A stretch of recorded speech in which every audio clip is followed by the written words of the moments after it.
सरकार से कामगारों के अधिकार की रक्षा की मांग। बाढ़ पीड़ितों के लिए सरकार की ओर से राहत सामग्री मिलना सरकार कहलाता है। ब्याज की दर में उछाल सरकार कहलाता है। सरकार ने ब्याज के दाम में क्या काम किया है, कम किए हैं, ये सब सरकार के काम होते हैं। सर्वोच्च न्यायालय के लिए 5 और न्यायाधीश, ये सरकार के ही काम होते हैं। कोयला और बिजली की पूर्ति और पुनर्गठन के पक्ष में सरकार क्या कर रही है, ये सब सरकार के काम होते हैं। सरकार ने अभी तक 15,000 से अधिक गांवों को सूखाग्रस्त घोषित कर दिया है। ये जो गांव में सूखा पड़ता है, ये सब उसको घोषित करना, उसको मुआवजा देना, ये सारे काम सरकार के होते हैं।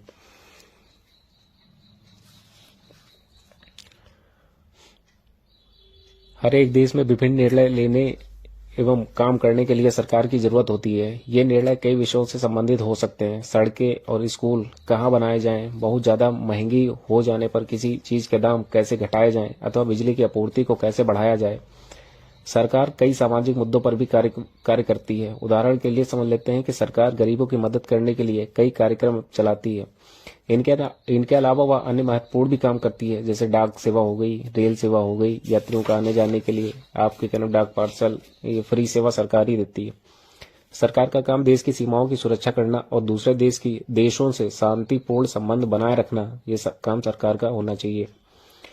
उसकी जिम्मेदारी यह भी सुनिश्चित करना है कि देश के सभी नागरिकों को पर्याप्त भोजन और अच्छी स्वास्थ्य व्यवस्थाएं मिले। जबकि प्राकृतिक विपदा घेरती है, जैसे सुनामी आ गया, भूकंप आ गया, तो मुख्य रूप से सरकार ही पीड़ित लोगों की सहायता करती है। अगर कहीं कोई विवाद होता है या कोई अपराध होता है तो लोग न्यायालय जाते हैं। न्यायालय भी सरकार का ही एक अंग है। शायद आपको यह जानकर अचरज हो रहा होगा कि सरकार इतना सब कुछ कर कैसे पाती है और सरकार के लिए इन कामों को करना क्यों जरूरी है। जब लोग इकट्ठे रहते हैं और काम करते हैं तो कुछ हद तक एक व्यवस्था की जरूरत होती है। जैसे कुछ बनाना है, आवश्यक निर्णय लिए जा सके, इसके लिए सरकार का गठन किया जाता है। कुछ नियमों की जरूरत होती है जो सब पर लागू हो सके, ये काम सरकार ही करती है। उदाहरण के लिए जैसे समझ लो कि संसाधनों के नियंत्रण और देश की सीमा की सुरक्षा की जरूरत होती है। जो देश की सीमा है उस पर सुरक्षा की जरूरत होती है। क्या नाम, संसाधनों का नियंत्रण कहाँ से पूर्ति की जाए, इनकी सबकी जरूरत होती है ताकि लोग सुरक्षित महसूस कर सकें। लोगों के लिए सरकार कई तरह से काम करती है। वह नियम बनाती है, निर्णय लेती है और अपनी सीमा में रहने वाले लोगों पर उन्हें लागू करती है। अब इसमें भी सरकार के अंग होते हैं। जैसे मान लो कि अब आपको पता है कि सरकार कितनी सारी अलग अलग चीजों के लिए जिम्मेदार है, तो क्या आप सोच सकते हैं कि सरकार ये कैसे इंतजाम करती है, सारे इंतजाम करती कैसे है। दरअसल सरकार अलग अलग स्तरों पर काम करती है। स्थानीय स्तर पर, राज्य के स्तर पर और राष्ट्रीय स्तर पर। स्थानीय स्तर का मतलब आपके गांव, शहर, मोहल्ले से है। राज्य स्तर का मतलब है कि जो पूरे राज्य को ध्यान में रखे, जैसे हरियाणा या असम या उत्तर प्रदेश की सरकार में पूरे राज्य में काम करती है। राष्ट्रीय स्तर की जो सरकार होती है उसका संबंध पूरे देश से होता है।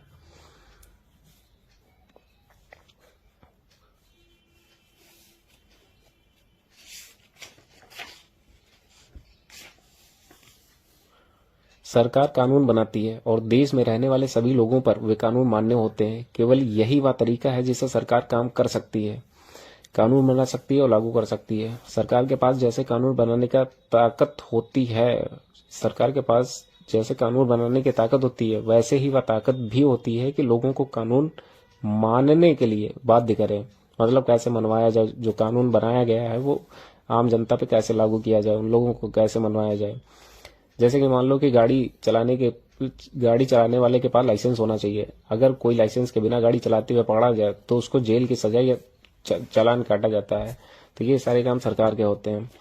किसी दूसरे कानून को लेकर यह विचार कीजिए कि जैसे लोगों के लिए उसे मानना क्यों जरूरी है, ये बात मैं पूछूंगा। सरकार जो कार्रवाई कर सकती है, उसके अलावा अगर लोगों को लगे कि किसी कानून का ढंग से पालन नहीं हो रहा है तो वे भी कुछ कदम उठा सकते हैं और सरकार से कह सकते हैं कि ये कानून सही नहीं है और अपनी बात रख सकते हैं। जैसे कि मान लो अगर किसी व्यक्ति को यह लगे कि उसको उसके धर्म या व्यक्ति, उसकी जाति के कारण किसी नौकरी में नहीं लिया गया, तो वह न्यायालय जा सकता है और अपनी समस्या को बता सकता है और यह दावा कर सकता है कि कानून का पालन नहीं हो रहा है। तब न्यायालय आदेश देगा कि आगे कदम उठाए और क्या नाम ऐसा करें। सरकार को निर्णय लेने और कानूनों का पालन करवाने यानी उन्हें बाध्य बनाने की शक्ति कौन देता है, यह आपके दिमाग में चल रहा होगा। तो इस प्रश्न का उत्तर इस बात पर निर्भर करता है कि उस देश में कैसी सरकार है। लोकतंत्र में तो लोग लोगों की सरकार या शक्ति देते हैं। जो लोकतंत्र सरकार होती है, जैसे कि अपने भारत में है लोकतांत्रिक सरकार, तो यहाँ क्या नाम जो जनता होती है वो सरकार को या शक्ति देती है। लोग ऐसा चुनाव के माध्यम से करते हैं, वे अपनी पसंद के नेता को वोट देकर चुनते हैं। एक बार चुन लिए जाने के बाद यही लोग सरकार बनाते हैं। जो मतलब जनता नेता को चुनती है वही धीरे धीरे बढ़ के आगे सरकार बनाता है जाके। लोकतंत्र में सरकार को अपने निर्णय और उठाए कदमों का आधार बताना होता है और सफाई देनी होती है कि मैं जब सरकार बनाने जा रहा हूं तो मैं क्या करूंगा क्या नहीं करूंगा। एक दूसरी तरह सरकार होती है जिसे राजतंत्री सरकार कहते हैं। इसमें राजा या रानी के पास निर्णय लेने और सरकार चलाने की शक्ति होती है। राजा के पास सलाहकारों का एक छोटा सा समूह होता है जिससे वह विभिन्न मुद्दों पर चर्चा कर सकता है और अंतिम निर्णय लेने की शक्ति उसी के पास रहती है। मतलब चर्चा कर सकता है और जो सही होता है उसको क्या नाम नियम वो लागू कर देता है। लोकतंत्र के समान राजतंत्र में या राजा रानी अपने निर्णय के आधार पर नहीं बताने पड़ते हैं। भारत एक लोकतंत्र है। इस लोकतांत्रिक व्यवस्था को पाने के लिए हमने लंबी लड़ाई लड़ी है। संसार में और कई भी देश हैं जहां पर लोगों ने लोकतंत्र लाने के लिए संघर्ष करे। हमने आपको ऊपर बताया है कि लोकतंत्र की मुख्य बात यह है कि लोगों के पास अपने नेता को चुनने की शक्ति होती है। इसीलिए एक अर्थ में लोकतंत्र को लोगों का शासन ही कहा जाता है।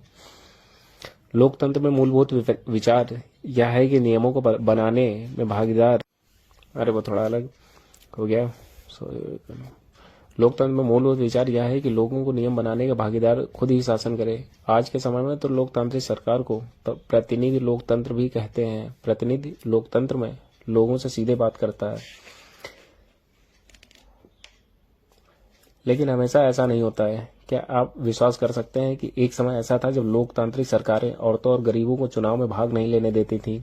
अपने शुरुआती दौर में सरकार केवल उन्हीं पुरुषों को वोट देने देती थी जो पढ़े लिखे होते थे। मतलब जो अनपढ़ नहीं होते थे वो वोट भी नहीं डाल सकते थे। पहले की सरकार ऐसी थी।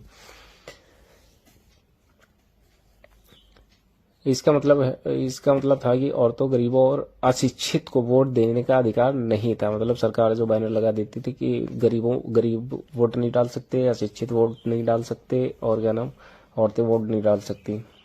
ऐसी स्थिति में देश उन्हीं नियमों के सहारे चलते थे जो गिने चुने पुरुष बनते थे और उल्टी सीधी सरकार चलाते थे।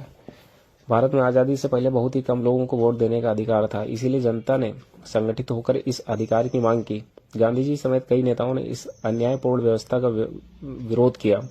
उन्होंने भी जोर शोर से यह मांग उठाई कि 1931 में यंग इंडिया पत्रिका में लिखते हुए गांधी जी ने कहा था कि मैं यह विचार सहन नहीं कर सकता कि जिस आदमी के पास संपत्ति है वह वोट दे सकता है, लेकिन वह आदमी जिसके पास चरित्र है और पर संपत्ति शिक्षा नहीं है वह वोट क्यों नहीं दे सकता है। जो दिन भर अपना पसीना बहाकर ईमानदारी से काम करता है वह वोट नहीं दे सकता। और कारण जो शिक्षित है वो वोट डाले। आदमी होने का गुनाह है क्या?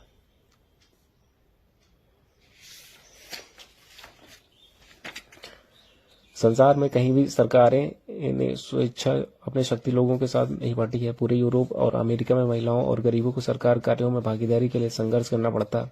महिलाओं द्वारा मताधिकार के लिए किए गए संघर्ष ने प्रथम विश्व युद्ध के दौरान और मजबूती पकड़ी। इस आंदोलन को महिला मताधिकार आंदोलन भी कहा जाता है और अंग्रेजी में इसे सफ्रेज मूवमेंट भी कहते हैं।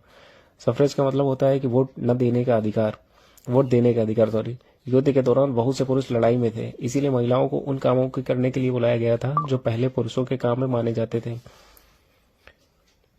जब महिलाओं ने विभिन्न प्रकार के काम और उनकी व्यवस्था करना शुरू किया तो लोगों को यह देखकर बड़ा आश्चर्य हुआ कि उन्होंने महिलाओं और उनकी क्षमताओं के बारे में क्यों इतनी गलत रूढ़िबद्ध धारणा बनाए रखी थी। महिलाएं ये काम नहीं कर सकती हैं। इस तरह महिलाओं का निर्णय लेने में समान रूप से योग्य माना जाने लगा कि महिलाएं भी काम कर सकती हैं। महिला मताधिकार आंदोलन की साथियों ने सभी महिलाओं के लिए वोट देने का अधिकार की मांग की। जो महिलाएं थी, सारी महिलाओं ने मिलकर उन्होंने भी आवाज उठाई कि मुझको भी वोट डालने का अधिकार दो, उनकी आवाज सुनी जाए। इसके लिए उन्होंने जगह जगह अपने आप को लोहे की जंजीरों से बांधकर प्रदर्शन भी किया। उनमें से कई क्रांतिकारी महिलाएं जेल भी गईं और भूख हड़ताल पर भी बैठी। अमेरिकी में औरतों को वोट देने का अधिकार 1920 में मिला था, जबकि इंग्लैंड की औरतों का यह अधिकार कुछ सालों बाद 1928 में मिल गया था।